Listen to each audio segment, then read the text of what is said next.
विजय को मैंने मरवाया था? मैंने? मार तो हर रोज मैं खाती थी साहब। शायद यही वजह थी मरवाने की। विजय के बिना कैसी जिंदगी बिताई है मैंने, आप क्या समझेंगे? बेटी मानसी के साथ साथ उसके माँ बाप को भी मैं ही संभाल रही हूँ। 5-5 घरों में काम करती हूँ और आप मुझ पे शक कर रहे हैं। ओमकार प्रसाद और रतन राव दोनों फरार हैं। मर्डर केस में दोनों जमानत पर थे, पर तुमने क्यों नहीं की? हमें पता तक नहीं लगने दिया। मुझे भी आज ही पता चला है। और ओमकार और रतन जेल जा चुके हैं, मुझे इस बारे में कुछ नहीं पता था। और वो तो विजय के अच्छे दोस्त थे। कितनी मदद की थी उन्होंने मेरी विजय को ढूंढने में। सब नाटक जो 1.5 साल तक अच्छी तरह चला। पूरे चांसेस हैं कि रतन राव और ओमकार प्रसाद ने विजय को या फिर नीलेश दोनों का मर्डर किया। बाकी दो कौन थे? मुझे कैसे पता होगा साहब? क्योंकि शायद तुम 5वीं हो। ओमकार यहीं मागी हली में था जब हम विजय के कत्ल की पूछताछ के लिए तुम तक पहुंचे। तुमने उसे इन्फॉर्म कर दिया और वो फरार हो गए। जख्म पे नमक मत रगड़ो साहब। मेरी छोटी बच्ची है। अभी तक मैंने उम्मीद नहीं हारी थी। हर रोज राह देखती थी, आज आएगा विजय, कल आएगा विजय। और रतन और ओमकार के बारे में मुझे कुछ मालूम नहीं था। और अगर वाकई में उन्होंने विजय का खून किया है तो सबसे पहले मुझे पूछना है क्यों।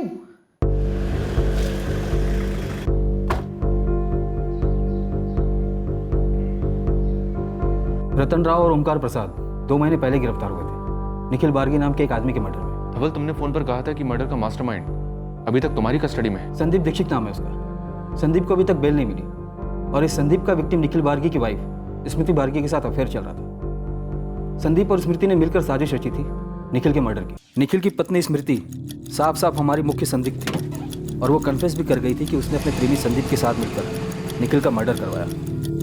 संदीप को तोड़ा तो उसने खुलासा किया कि उसने रतन राव और ओमकार प्रसाद को सुपारी दी थी निखिल बार्गी के खात्मे के लिए। हमें कोई इंटीमेशन ही नहीं मिला कि आप लोग रतन राव की तलाश में हैं। धवल, मुझे संदीप से क्वेश्चन करनी है।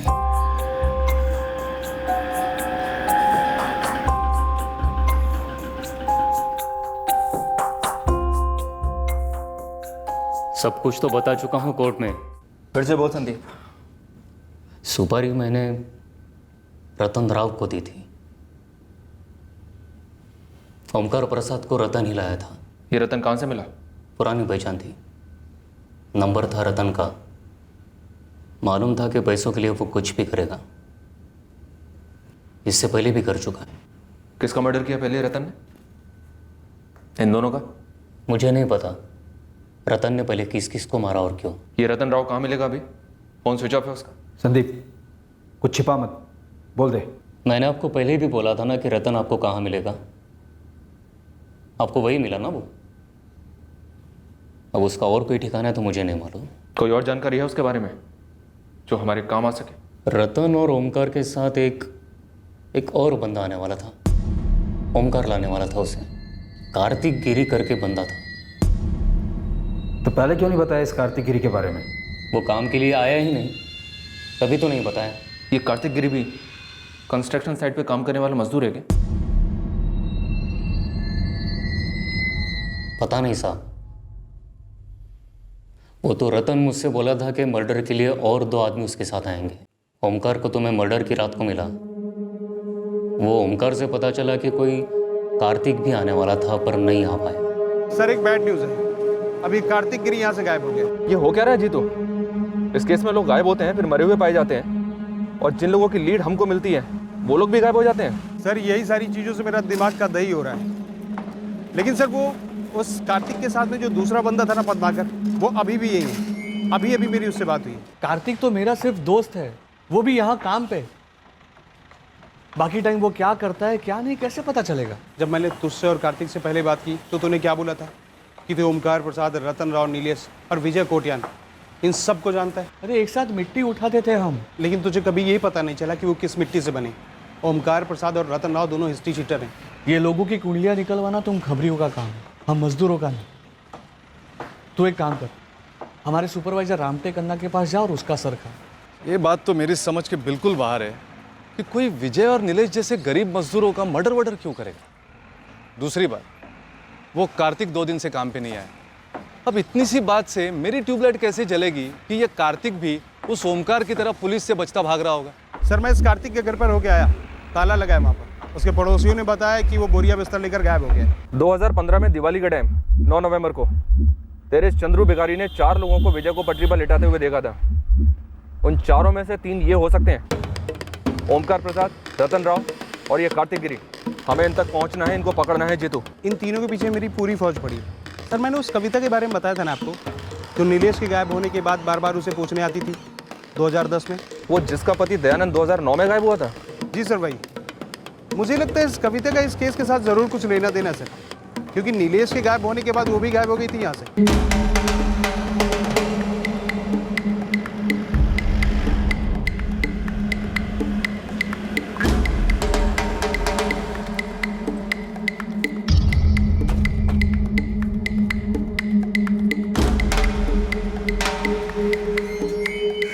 एक काम करो, जाके चुपके से पड़ोसी से पता करो ये कविता कहाँ गई। कहीं ऐसा तो नहीं कि उसकी दोस्त नफीसा ने उसको पहले से वार्न कर दिया? नहीं साहब, आपकी वो अंजलि मैडम ने कविता को कुछ बताने के लिए मना किया था, तो फ़ोन तक नहीं किया मैंने कविता को। कविता का नीलेश कोटियान के साथ कोई रिश्ता था? मुझे सिर्फ इतना ही पता है कि नीलेश कविता के साथ काम करता था। 2010 में नीलेश गायब हुआ और 2015 में नीलेश का छोटा भाई विजय। पूरी पॉसिबिलिटी है कि दोनों का कत्ल हुआ। ये कत्ल वत्ल तो मैं नहीं जानती, पर कविता 2007 में सोलापुर से माघी हल्ली आई, पर मेरी उससे दोस्ती 2008 में हुई, जब मेरा पड़ोसी दयानंद मालगी उसे ब्याह कर लेकर आया चित्रापुर बस्ती में, जहां मैं पहले रहती थी। और दयानंद मालगी गायब हुआ 2009 में, तो हो सकता है दयानंद मालगी का भी मर्डर हुआ, वैसे ही जैसे शायद नीलेश और विजय का हुआ। सर ये फरवरी 2009 का है। 2015 का केस हमें 2010 में लेकर गए और 2010 का केस हमें 2009 में लेकर गए। क्राइम ब्रांच को शक है कि 2009 में किसी शख्स दयानंद मालगी को ट्रैक पर लिटा के मर्डर किया गया हो सकता है। नफीसा जब दयानंद मालगी गायब हुआ तो उसकी पत्नी कविता ने कोई मिसिंग कंप्लेंट नहीं लिखवाई, क्यों? घर आई चमकती तकदीर को कौन ठुकराएगा साहब। मतलब 2008 में मेरा पड़ोसी दयानंद मालगी कविता को ब्याह कर लाया, पर सच कहूँ साहब, उसकी औकात ही नहीं थी कि उसकी कोई औरत हो। पहले शराब पीता था, फिर कविता का खून। कभी कभी तो ऐसी हालत कर देता था कि कविता काम पर भी नहीं जा पाती थी। भाग जा कविता, छोड़ दे दयानंद को, तोड़ दी ये शादी। कभी कभी मैं भी यही सोचती हूँ नफीसा दी, पर हिम्मत ही नहीं होती। अगर हिम्मत होती तो उस दयानंद से कभी शादी नहीं करती, पर आई को ना बोलने की हिम्मत नहीं थी मुझ में। अब भी देर नहीं हुई है, 6 ही महीने तो हुए हैं तेरी शादी को, उसमें ये हाल है। पता नहीं आगे दयानंद तेरे साथ क्या करेगा। कविता मुझे तेरी फिक्र है, इसीलिए कह रही हूँ, कब तक चलेगा ऐसा? पता नहीं नफीसा दी, कोई इतना जानवर कैसे हो सकता है। मेरी रूह कांप उठती है जब रात को वो दरवाजा खटखटाता है।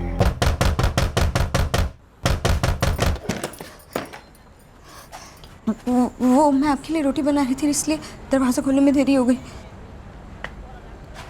खाना लगा चल।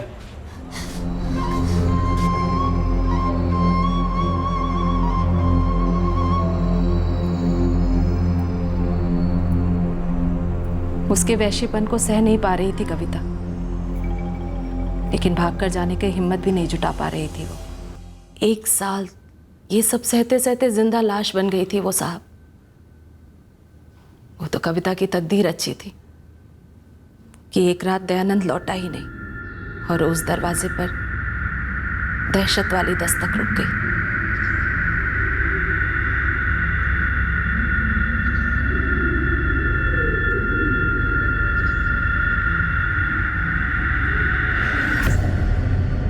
नफीसा दी 3 दिन हो गए हैं। सब जगह पूछा, दयानंद जिस दारू के अड्डे पर पीता था वहां गई? सब लोगों का यही कहना है कि उन्हें नहीं पता। कविता तू खुश है या दुखी है दयानंद के ना लौटने से? इसीलिए कविता ने पुलिस कंप्लेंट दर्ज नहीं करवाई, इस डर से कि कहीं पुलिस दयानंद को ढूंढकर वापस ना ले आए। जी साहब, दयानंद के गायब होने से कविता पर कोई फर्क नहीं पड़ा। कोई रोज नोचे घसोटे तो कौन रहना चाहेगा उसके साथ। दयानंद के ना लौटने से कविता का दर्द थोड़ा कम हो गया था। दर्द कम हुआ या दर्द कम किया गया? सच बताओ नफीसा, क्या दयानंद को कविता ने मरवाया? नहीं साहब, कविता में ये सब सोचने की बिल्कुल ताकत ही नहीं थी। अगर कविता को दयानंद को छोड़कर जाना ही होता तो कब का छोड़ देती। शादी के 3 महीने बाद उसकी अम्मी का इंतकाल हो गया। अब्बा का पहले ही हो चुका था। फिर वो दयानंद की मार क्यों सहती साहब? कहीं और जाकर अपनी जिंदगी बसा ना लेती? पर अब तक तो वो अंदर से पूरी तरह मुरझा चुकी थी। और फिर नीलेश आया माली बनकर, पानी से सींच कर इस मुरझाई हुई कविता को खिलाने के लिए। कविता और नीलेश एक ही जगह मजदूरी करते थे। शायद उन दोनों में दोस्ती हो गई हो। पर शादी के बाद पहली बार खुश देख रही थी मैं कविता को। नीलेश से तेरी अच्छी जमती है, शादी कर लेना, तुझे भी सहारा रहेगा और नीलेश को भी। नहीं नफीसा दी, मुझे दोबारा शादी नहीं करनी। ये जो है जैसा है अच्छा है। शादी इंसान को जानवर और जानवर को हैवान बना देती है। चुप कर, कुछ भी मत बोल। एक दयानंद ऐसा निकला तो क्या हर कोई? जिंदगी भी तो एक बार मिलती है नफीसा दी। और इज्जत भी एक ही बार उछलती है कविता। मोहल्ले वाले देखेंगे नीलेश तेरे घर रोज आता है, टाइम नहीं लगेगा मोहल्ले वालों को 4 बातें बनाने में और उसे फैलाने में। भाड़ में जाए मोहल्ले वाले। मोहल्ले वालों को मेरा चबा हुआ चेहरा नहीं दिखता था जब रोज रात को दयानंद मुझ पर टूट पड़ता था, या मेरी चीखें नहीं सुनाई देती थी उन्हें? तो आगे क्या सोचा है? अभी के लिए इतना ही काफ़ी है कि मैं खुश हूँ और नीलेश भी।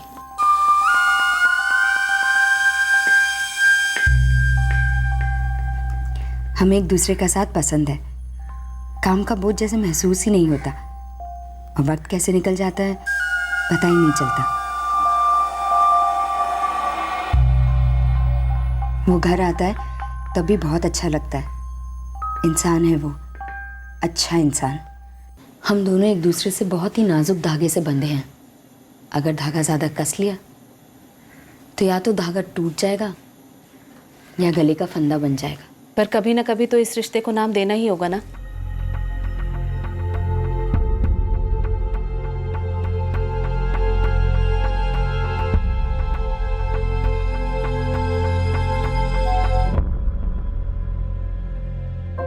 और जब नीलेश गायब हुआ, कविता इस कदर टूटी कि उसने हमेशा के लिए लौट जाने का फैसला किया। सोलापुर में भी कोई खास अपना था नहीं, अकेली रहती है, फिर से एक जिंदा लाश की तरह समझो। कविता ने कभी मुझे नीलेश से मिलवाया नहीं, बस नाम सुना है उसका।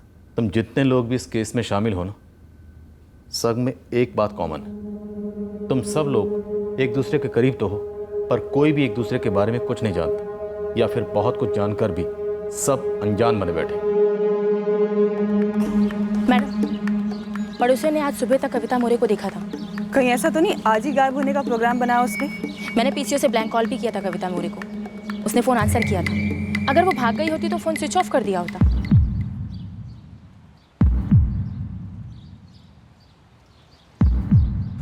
कविता मोरे जी, हम तुम्हें लेने आए हैं कविता, क्राइम ब्रांच से। पर क्यों?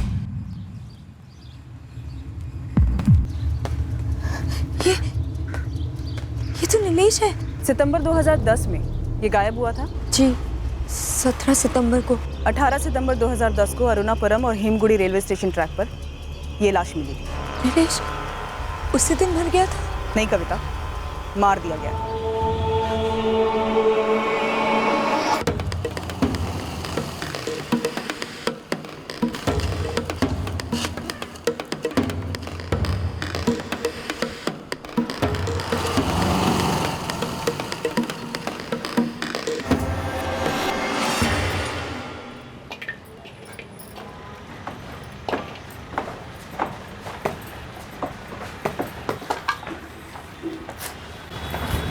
कविता रोज रोज क्यों झेलती है उस जानवर को?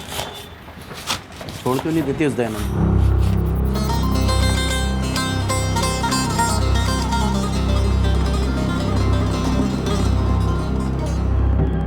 कविता, अब तो तो दयानंद तुम्हारी जिंदगी की तस्वीर से गायब है।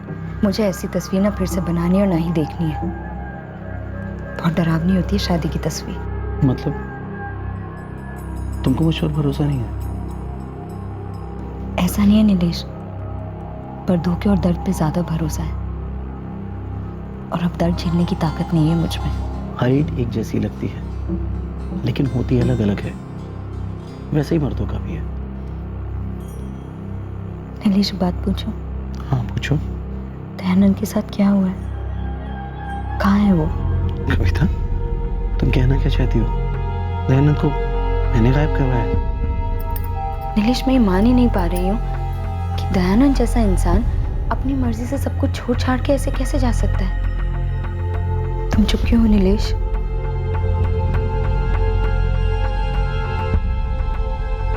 क्या अब हम ये मानकर चल सकते हैं कि 2009 में दयानंद मालगी का भी कत्ल हुआ, जैसे 2010 में नीलेश का और 2015 में नीलेश के छोटे भाई विजय कौटियन का? पूरे चांसेस हैं सर, क्योंकि तीनों ही केसेस में बॉडीज अरुणापुरम और हिमगुड़ी के बीच के ट्रैक पर ही मिली थी। लेकिन एक बात खटक रही है सर, तीनों ही केसेस में अलग अलग जीआरपी ऑफिसर्स थे। तीनों ही केसेस में बॉडीज को ट्रैक पर इस तरह से प्लेस किया गया है ताकि उनके चेहरे बिगड़ जाएं। ऊपर से ये तीनों विक्टिम्स ड्रंक थे सर।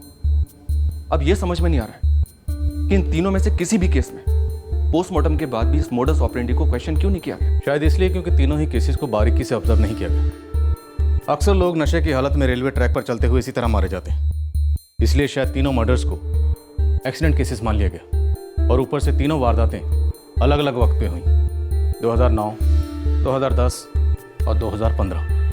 शायद इसलिए पैटर्न किसी की पकड़ में नहीं है। अंजलि कविता को लेकर आ रही है सर। इस कविता की ग्रिलिंग करते हैं तगड़ी। वही एक लिंक है इस दयानंद मालगी और नीलेश कोटियान के बीच।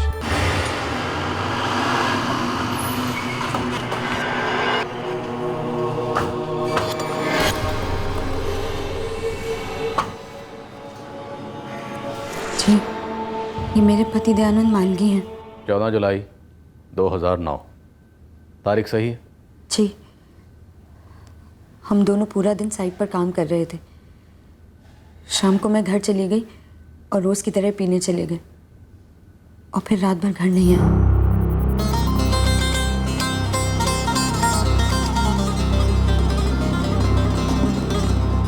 ये नीलेश तुम्हारी जिंदगी में दयानंद के जाने के बाद आया या उसकी मौजूदगी में? मौजूदगी में। पर जैसा आप समझ रहे हो वैसा नहीं था। नीलेश तब सिर्फ मेरा दोस्त था और उससे मेरी हालत देखी नहीं जाती थी। कविता, हम 2015 से उल्टे पैर चलते आ रहे हैं। विजय कोटियान से 2010 में विजय के बड़े भाई नीलेश कोटियान तक, और फिर एक साल पीछे 2009 दयानंद मालगी। लेकिन तुम अपने अतीत को पीछे छोड़कर आगे बढ़ गए। तुम्हारे रास्ते का कांटा दयानंद था। कैसे निकाला उस कांटे को? नीलेश ने। और नीलेश को किसने मारा? और 5 साल बाद नीलेश के छोटे भाई विजय को किसने मारा और क्यों मारा? कविता, एक के बाद एक 3 मर्दों की लाशें बिछाई गई। क्या ये तीनों तुम्हारी जिंदगी का हिस्सा थे? क्या ये तीनों तुम्हारे प्रेमी थे? विजय को तो मैं जानती तक नहीं थी, कभी नहीं मिली थी उससे। बस उसके बारे में सुना था नीलेश से, और आज पता चला कि वो भी मर गया। ठीक है कविता, तुमने विजय को नहीं मरवाया, पर दयानंद को? क्या नीलेश ने तुम्हारे कहने पर दयानंद को मार दिया या फिर तुम्हारे पीठ पीछे, ताकि वो दयानंद को तुम्हारी जिंदगी से दूर कर पाए और खुद उसकी जगह ले पाए? नहीं, ऐसा नहीं है। मुझे तो खुद नीलेश पर शक था, इसलिए मैंने उससे कई दफा पूछा, पर हर बार वो यही बोलता था कि वो ऐसा नहीं कर सकता। ओमकार प्रसाद, रतन राव, कार्तिक गिरी, ये तीनों कंस्ट्रक्शन साइट के कामगार और पेशेवर हत्यारे भी हैं। ये तीनों मर्डर्स में शामिल हो सकते हैं। तुम इन तीनों को जानती? नहीं साहब, मैं ये रतन ओमकार वगैरह को नहीं जानती, कार्तिक को जानती हूँ, और उससे दयानंद के बारे में पूछा भी था मैंने। कार्तिक, तुमने दयानंद को देखा क्या? वो 4 दिन से घर नहीं आया है। हाँ, मैंने भी कई दिनों से दयानंद को यहाँ पर नहीं देखा है, पर मुझे नहीं पता वो कहाँ है। मैंने उस दयानंद के आई बाबा से भी पूछा, पर उन्हें भी कुछ नहीं पता। तुम फिजूल में अपना दिल जला रही हो, जबकि दयानंद का दिल किसी और औरत के लिए जलता है। मतलब वो उसके साथ भाग गया क्या? हो सकता है। वैसे मुझे उन दोनों के लफड़े के बारे में पहले से पता था। पर अब उनका निजी मामला में दखल देने वाला कौन होता हूँ। और कविता, समझने की कोशिश करो, दयानंद तुम्हें छोड़ के जा चुका है। अब उसका इंतजार करना महज एक बेवकूफ़ी है। सच कहूँ साहब, मुझे दुख महसूस नहीं हुआ था, बल्कि एक तरीके से सुकून ही मिला था दयानंद के जाने से। बस छोटी सी दुआ निकली दिल से कि उस औरत को दयानंद का प्यार मिले जो मुझे कभी नहीं मिला था। अगर तुम्हें दयानंद के जाने से इतनी राहत मिली थी और तुम उस औरत को इतनी दुआएं दे रही थी, तो तुम्हें नीलेश पर शक क्यों हुआ? साहब, शक इसलिए हुआ था क्योंकि दयानंद जैसे जालिम इंसान को किसी औरत के साथ भागने की ज़रूरत ही नहीं थी। अगर वो चाहता तो मुझे घर से निकाल देता और उस औरत को घर ले आता, और वो ये सब बहुत आसानी से कर सकता था। इसीलिए शक हुआ साहब कि वो गायब नहीं हुआ, बल्कि गायब करवाया गया है। फिर भी तुम पुलिस के पास नहीं गई कविता? साहब, कौन अपने पैर पर खुद कुल्हाड़ी मारता है? दयानंद का मेरी ज़िंदगी से दूर चली जाना मेरे लिए अच्छी खबर थी। और कविता, तुम्हारी ये अच्छी खबर खून में लिखी गई थी। 14 जुलाई 2009 तुम्हारा पति दयानंद घर वापस नहीं आया, और 15 जुलाई 2009 को अरुणापुरम और हेमगुड़ी रेलवे ट्रैक पर उसकी लाश मिली। और कविता, तुमने कभी सोचा भी नहीं होगा कि लाशें भी बोलती। तुमने सिर्फ ये सोचा कि ओमकार, रतन और कार्तिक अपने काम में माहिर हैं। तुमने उनसे ये काम करवाया। ये विजय क्यों मारा? ये सच नहीं है साहब। नीलेश के गायब होने के बाद 2010 में मैं मागी हल्ली छोड़कर सोलापुर चली गई थी। तो सोलापुर में बैठकर तुमने विजय का कत्ल करवाया? मोबाइल फोन को रिमोट कंट्रोल जैसे इस्तेमाल किया? विजय को क्यों मारा कविता? क्या उसे पता चल गया था कि नीलेश को तुम लोगों ने मरवाया? ओमकार प्रसाद, रतन राव और कार्तिक गिरी, इन तीनों के अलावा उनके साथ चौथा कौन था? सर, ये चंद्रू भिखारी। उसने कहा था कि उसने लाश को ठिकाने लगाते हुए 4 लोगों को देखा था, पिए हुए था। क्या पता उसने 3 आदमी और 1 औरत को देखा हो। ये कविता मोरे उर्फ कविता मालगी।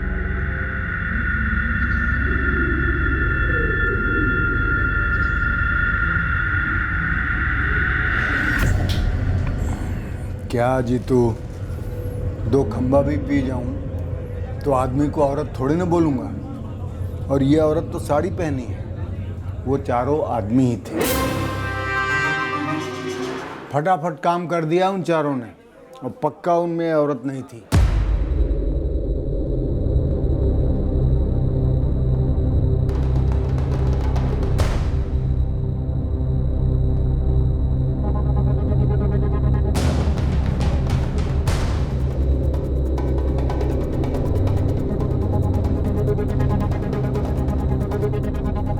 सर, ये कविता के पूरे 1 साल के कॉल रिकॉर्ड्स हैं, लेकिन इसमें एक भी नंबर यहाँ मागी अली का नहीं है, सिवाय नफीसा के। हुए जुर्म का पूरा ब्लूप्रिंट हमारे सामने है, और फिर भी किसने किया, क्यों किया, इसका एक भी स्केच हमारे पास नहीं। इन तीनों हत्यारों के लिए मैनहंट लॉन्च करो। हमने एक बड़े पैमाने पर सर्च ऑपरेशन लॉन्च किया, रतन राव, ओमकार प्रसाद और कार्तिक गिरी, इन तीनों को ढूंढने के लिए। लेकिन वो चौथा शख्स कौन था, ये अभी भी एक बहुत बड़ा सवाल था।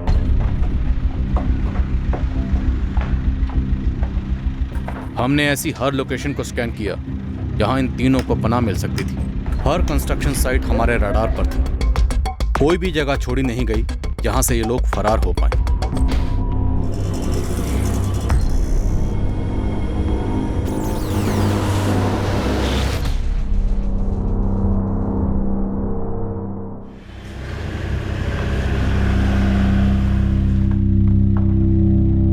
वो ऊपर ही है साहब, बिल्कुल भी भनक नहीं लगी उसको।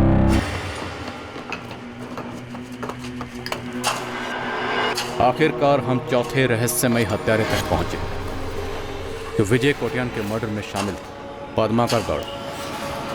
उसे केवल इतनी भनक थी कि हम लोग उसके बाकी 3 साथियों की तलाश कर रहे हैं। पद्माकर ने कभी सोचा भी नहीं कि हम इस ट्रिपल मर्डर केस की जड़ को पकड़ लेंगे। पद्माकर के बारे में मैंने आपको क्यों नहीं बताया? क्योंकि आप लोगों ने कभी मुझसे पूछा ही नहीं उसके बारे में। क्या वो भी इस कांड में शामिल है? बस करिए नाटक। हाँ, वैसे ही तुमने हमें बड़ी चालाकी से इस पद्माकर के बारे में एक शब्द भी नहीं बताया पहले। ऐसा नहीं है। जैसा भी है, गड़े मुर्दे उखड़ चुके हैं, अब सारे कंकाल सामने हैं। इन हत्याओं में मेरा कोई हाथ नहीं था। एक बात और, मैं पद्माकर को पूरी तरह भुला चुकी हूँ। अब वो मेरी जिंदगी का हिस्सा नहीं है।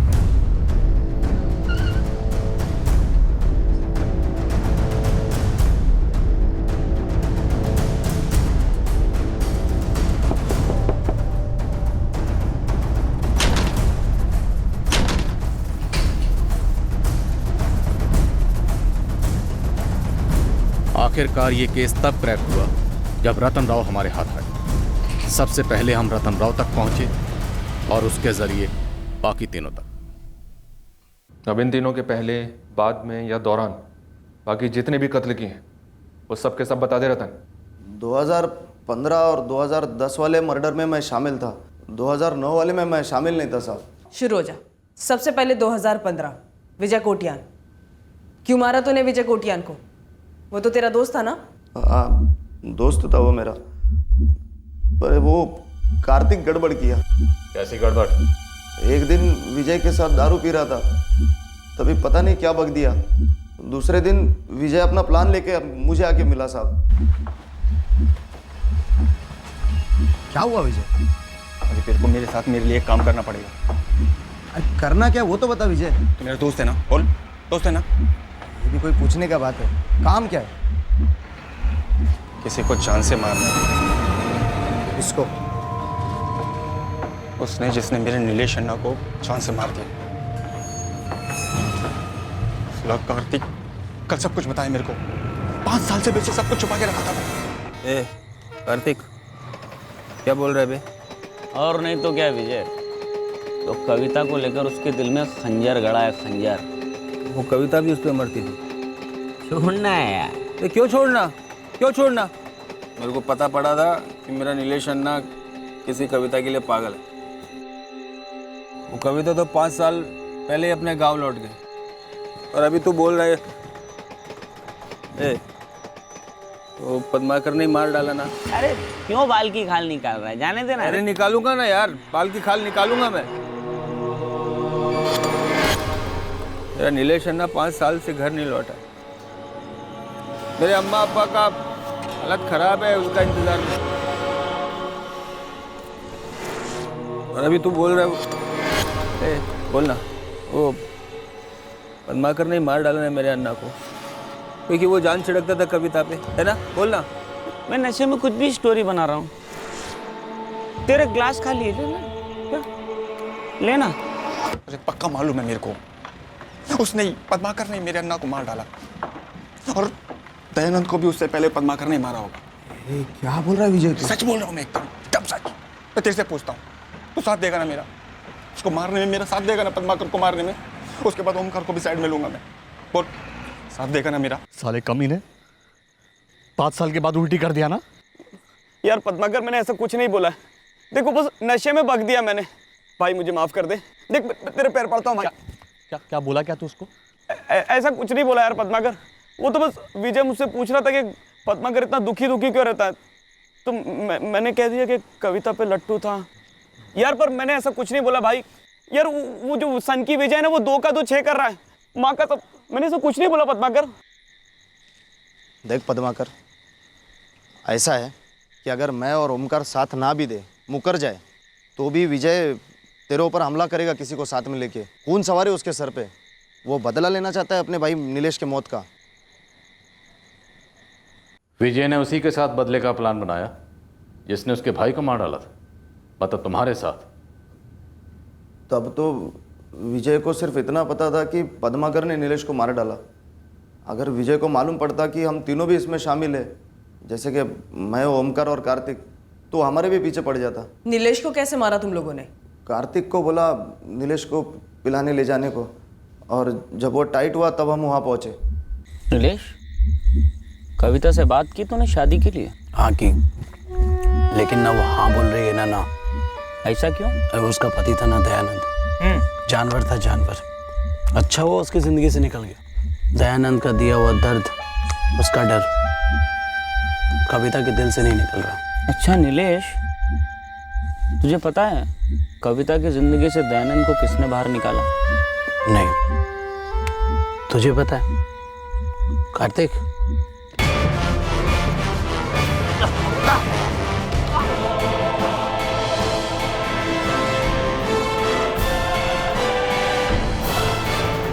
नौ नवंबर 2015 को विजय को क्या कहकर बुलाया कि तुम लोग मिलकर पद्माकर को मारोगे? हाँ साहब, मैं विजय को बोला कि ओमकार पद्माकर को पिला के पूरा टुन कर देगा, उसके बाद अपन वहाँ पहुँचेंगे और मार देंगे पद्माकर को। मैं किसी का खून करने जा रहा हूँ। चल हाँ चल विजय, अभी पद्माकर फुल टाइट हो गया होगा पी के, वो ओमकार ने खूब पिलाया होगा उसे।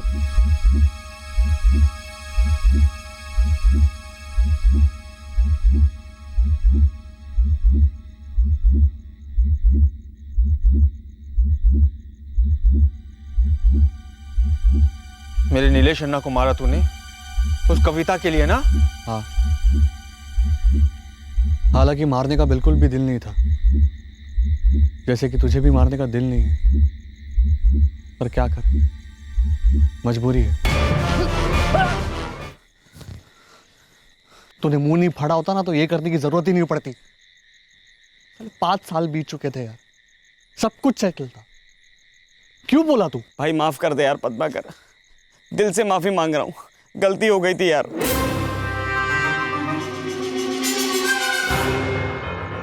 जैसा कि आपको बोला साहब, नीलेश और विजय को हम चारों ने मिलकर मार डाला, पर 2009 वाले मर्डर में मैं शामिल नहीं था साहब। अभी कुछ टाइम पहले ये जो निखिल मार्गी का मर्डर किया तुम दोनों ने, ओमकार और तूने मिलकर, इसके अलावा और कितनी सुपारियां ले चुके हो तुम दोनों आज तक? जो किया सब बता दिया, उसके अलावा कभी कुछ नहीं किया हमने। ईश्वर, इससे पहले कि पद्माकर गायब हो, उठाओ इसे। बाप रे, ये सभी एक दूसरे के खून के प्यासे हो गए थे, लेकिन ऐसा माजरा क्या हुआ था इनके बीच? हाँ मैं मानती हूँ कि मैं और पद्माकर प्यार में थे, लेकिन वो तब की बात है जब मेरी शादी नहीं हुई थी।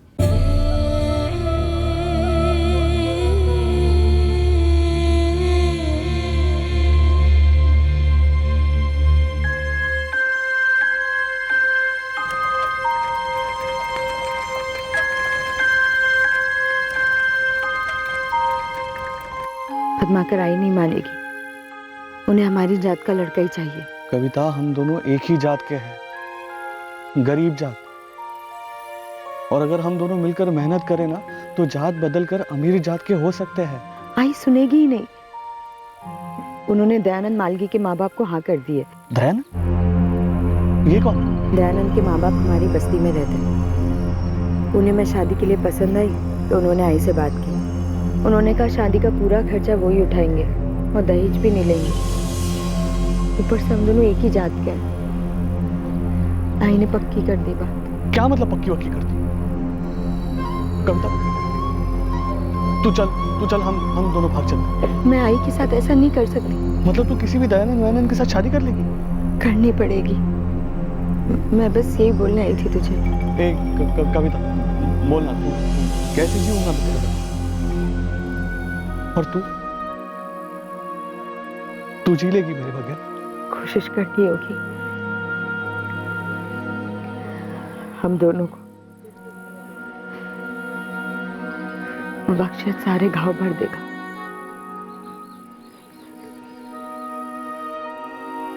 साहब, अगर आप किसी से बहुत ज्यादा प्यार करते हो तो क्या उसे रोज सामने पीटा हुआ देख सकोगे? कभी चेहरा सूजा हुआ है, कभी चाल लगड़ी है। साहब, जब मुझे कविता ऐसी हालत में दिखती ना, तब मेरा खून खौलने लगता साहब। वो वैशी जानवर दयानंद मेरी कविता, मेरे प्यार को खुरेद कर खत्म करने पर तुला था। दयानंद से शादी के बाद मैंने पद्माकर से कभी मदद नहीं मांगी, कभी भी नहीं। बस कभी कभार साइड पे टकरा जाते थे तो 2-4 बातें हो जाती थी।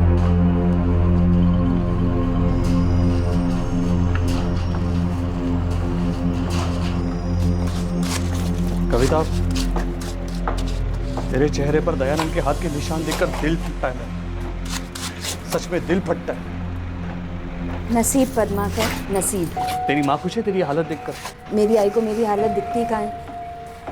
वो तो बस एक ही बात दोहराती रहती है, दयानंद पति है तेरा, संभाल उसे। अरे बहुत संभाल लिया, अब तू अपनी जिंदगी संभाल। तेरी जिंदगी तुझे खुद जीनी है, तेरी आई को नहीं। मैंने पद्माकर को कभी नहीं कहा कि दयानंद को मार दो। पर उसने दयानंद को मार दिया, वो ये कबूल कर चुका है। क्या पद्माकर ने आपको कहा कि मैंने उससे कहा? मुझे पूछने दीजिए उससे, कब कहा था मैंने कि दयानंद को मार दो? देखो पद्माकर, मैं तो कहता हूँ कविता को भगा के ले जाओ, क्यों झंझट पालना। कविता ऐसे नहीं भागेगी कार्तिक। कविता मेरे साथ तभी चलेगी जब दयानंद उसकी दुनिया से नहीं, पूरी दुनिया से चला जाएगा।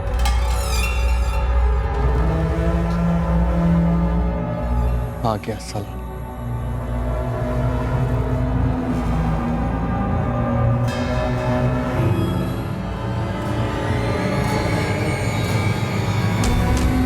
साला जिस कविता को मैं फूल जैसा रखता था उसको कैसे मुरझा डाला रे तूने?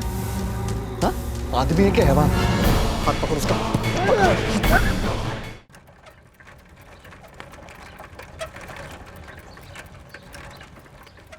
चल कविता साथ चलते। मैं ठीक हूँ। अरे कविता मैंने कब बोला कि तू ठीक नहीं है? देख मैं तेरे घर की तरफ ही जा रहा हूँ, तुझे छोड़ देता हूँ डबल सीट पे। मैं पैदल चली जाऊंगी।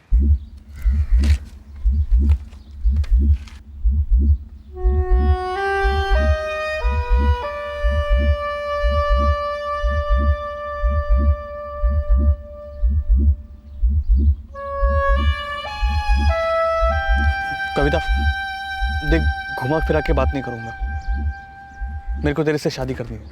मुझे किसी से शादी नहीं करनी, तुमसे नहीं, किसी से भी नहीं। अब सब कुछ बदल चुका है।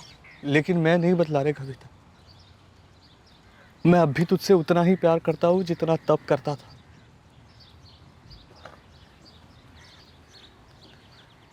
मैं वही हूँ। मैं वो नहीं हूँ। देखो मैं घुमा के बात नहीं करूँगी, लेकिन मुझे अब तुम्हारे लिए वैसा नहीं लगता जैसे पहले लगता था। मैं अपनी पुरानी ज़िंदगी भुला चुकी हूँ और अब मुझे अपनी 1 साल की शादी और दयानंद दोनों को भुलाना है। मैं बस अब काम करना चाहती हूँ और अपना पेट खुद पालना चाहती हूँ।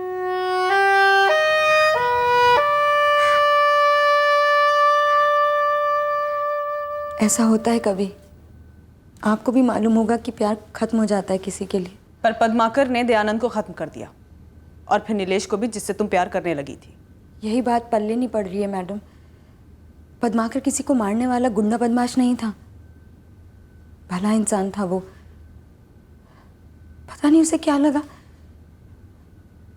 लगा उसे कि दयानंद और नीलेश को मार के वो मुझे हासिल कर लेगा। कविता के प्यार में मैंने दयानंद को मार डाला, फिर मुझे नीलेश के बारे में पता चला, दिमाग सुन पड़ गया साहब। ये सच है पद्माकर, कविता अब नीलेश के प्यार में। शायद इसीलिए कविता तुम्हें मना कर रही होगी।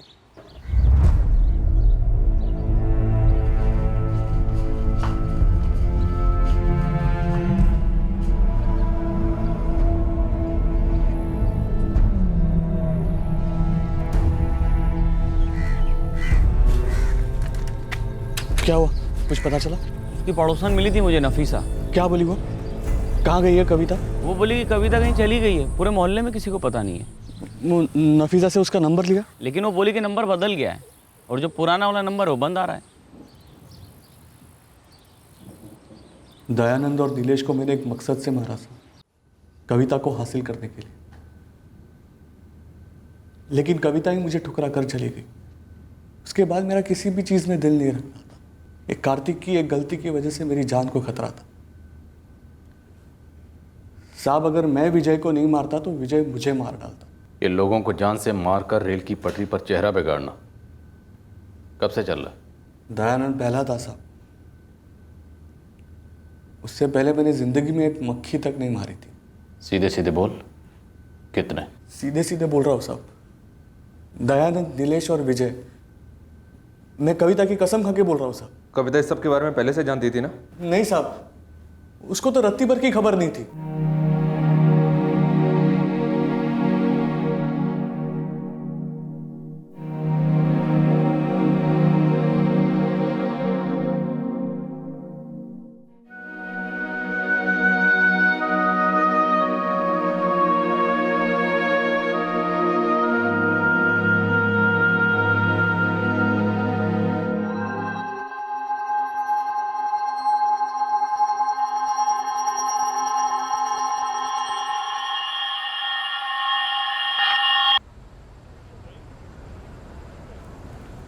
क्यों वे जीतू, आज तूने मुझे सामने से बुलाया, क्या हुआ?